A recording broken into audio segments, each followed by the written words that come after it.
నమస్కారం news 9 TV Telugu వార్తలకి స్వాగతం. ఆరుగాలం రక్తాన్ని చెమటగా మార్చి పంట పండిస్తే ఆ ధాన్యాన్ని అమ్ముకోవడానికి కూడా అన్నదాతలు రోడ్డెక్కాల్సిన దౌర్భాగ్య స్థితి. దేశానికి వెన్నెముక అని గొప్పలు చెప్పుకోవడమే కాని ఆ వెన్నెముక విరుగుతున్నా పట్టించుకునే నాథుడే కరువయ్యాడు. మన బారదాన్ని ఇస్తలేరు, దొంగ పార్సల్ చేస్తారు. మళ్ళీ ఇప్పుడు 43కు జోపుతామంటారు. ఇక మరి రైతుల ఇబ్బంది ఎట్లున్నదంటే ఘోరంగా ఉన్నది. వర్షం వస్తుంది. ఇన్ని రోజులు ఎండలకు ఎండ వేసిన మ్యాచర్ రావాలన్నారు. మ్యాచర్ వచ్చినాయి, కుప్పలు పోసుకున్నాం. ప్రస్తుతానికి ఇప్పుడు మేము తాటిపత్రలు కప్పుకుంటున్నాం. రాత్రి 11 గంటలకు ఆనత్తే పోయి కప్పుకున్నాం. మళ్ళీ ఇవాళ ఏం చేస్తున్నారు? అవన్నీ కాదు, లారీలు 42 చోపితే లారీలు 42 వాళ్ళకేమో లారీలు పంపిస్తున్నారు, 43 వాళ్ళకు లారీలు పంపిస్తున్నారు, 42 వాళ్ళకు ఇస్తే లారీలు పంపుతలేరని వీళ్ళు మా ఊరి మార్కెట్ వాళ్ళు ఇద్దరు అంటారు. 43 అయితేనే లారీలు వస్తాయి, లేకుంటే రావనట్టు. ఇది కరెక్ట్ కాదు. 43 అయితే మేము ఇప్పటికే 2 కిలోలు 40 కిలోల దానికి 42 ఇస్తున్నాం. 43 అంటే దాదాపు కింటలేంబట ఇంకా 3 కిలోలు ఎక్కువ పోతాయి. 3 అంటే 60-70 రూపాయలు పోతున్నాం మేము కింటలేంబట. ఈ మాదిరిగా మేము లాసేస్తున్నామని చెప్పి ఇవరిదాకా అక్కడ మాట్లాడినాము. వాళ్ళతో మాట్లాడితే వాళ్ళు మీరు ఏం చేసుకుంటారో చేసుకోపోండి అన్నారు మార్కెట్ వాళ్ళు. అది చేసుకోవాలి అన్నాం వల్లనే మేము ఇక్కడికి వచ్చినాము. ఈ రోడ్డు మీదకి వచ్చినాము. రోడ్డు మీదకి వచ్చినాం వల్లనే మీరు వచ్చిర్రు. మీ ద్వారా గవర్నమెంట్కి కానీ ఉన్నత అధికారులకు కానీ ఎంఆర్ఓకి కానీ దండం పెట్టి చెప్తున్నాం. సారు 42 కిలోల కంటే ఇంకా మేము ఇయ్యం. మాకు తొందరగా బార్దాన్ రావాలా, ఇయ్యాలా. ఈ మ్యాచరు చూసినా కానీ వాళ్ళు మ్యాచర్ చూసుకుంటా జోకినా పర్లేదు. 42 డిగ్రీల ఎండలల్లా మా తోలు మాడిపోతుంది.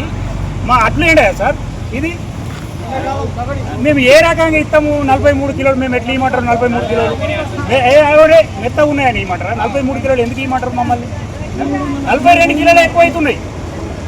43 కిలోలు ఇవ్వని మరి వీళ్ళకి ఏం ఆడుతుండ్రా? రైస్ మిల్ వాళ్ళకి ఏం ఆడుతుండ్రా? మాకు ఏది అర్థమైతలేదు. రోడ్ ఎక్కినాం కావున మా యందు కొద్దిగా అందరూ సహకరించి అధికారులు, దీని మీద ఉన్న అధికారులు కింది స్థాయి నుంచి పై స్థాయి వరకు ఓళ్ళని మేము ఉద్దేశపూర్వకంగా ఓళ్ళని మాట అనుదాల్చుకోలేము. నాకు మాత్రము 42 కంటే ఇయ్యము. కాకపోతే తొందరగా లారీ రావాలా, తొందరగా వీళ్ళు కాటాలు చేయాలా. బార్దాన్ కూడా ఇప్పుడు 3 రోజుల గోదాం ఖాళీ పెట్టిండ్రు, బార్దాన్ లేదు. ఇది ఇబ్బంది అవుతుంది సార్.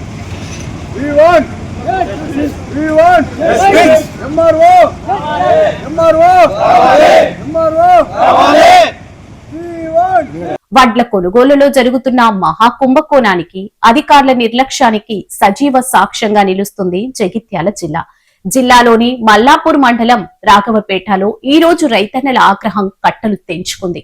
రోజుల తరబడి కొనుగోలు కేంద్రాల్లో వడ్ల కుప్పల మీద పడిగాపులు కాస్తున్న ధాన్యం బస్తాలు మిల్లులకు చేరడం లేదు. ఎందుకని అడిగితే లారీలు లేవు, కొడుతుంది అంటూ అధికారులు పాడుతున్న పాత పాటే ఇది. కానీ తెర వెనక అసలు కథ వేరే ఉంది. బహిరంగ రహస్యం. రైసు మిల్లర్లు దగాకోరు వైఖరి. తాలు తరుగు తేమ పేరిట వారు చేస్తున్న పగటి దోపిడికి అడ్డే లేకుండా పోయింది. మిల్లర్ల కనుసన్నల్లోనే అధికారుల బండి నడుస్తుందా? లారీల కొరత నిజమేనా? లేక మిల్లర్లు కొందరు అవినీతి అధికారులు కుమ్మక్కై ఆడుతున్న కృత్రిమ నాటకమా? ఈ మాఫియా చేతిలో బలైపోతుంది మాత్రం అభాగ్యుడైన రైతే. మిల్లర్ల వైఖరికి అధికారుల చేతకానితనానికి నిరసనగా రాఘవపేట రైతులు కథం తొక్కారు. ఓపిక నశించి ప్రధాన రహదారిపై మహాధర్నాకి దిగి అధికారులు మిల్లర్ల దళారీ వ్యవస్థ నశించాలి అంటూ చేసిన నినాదాలతో రాఘవపేట దద్దరిల్లింది.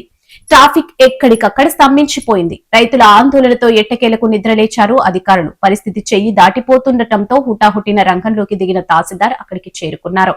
వెంటనే లారీలు రప్పిస్తాం, మీ ధాన్యం కొంటామంటూ పాత హామీనే మళ్లీ ఇచ్చారు.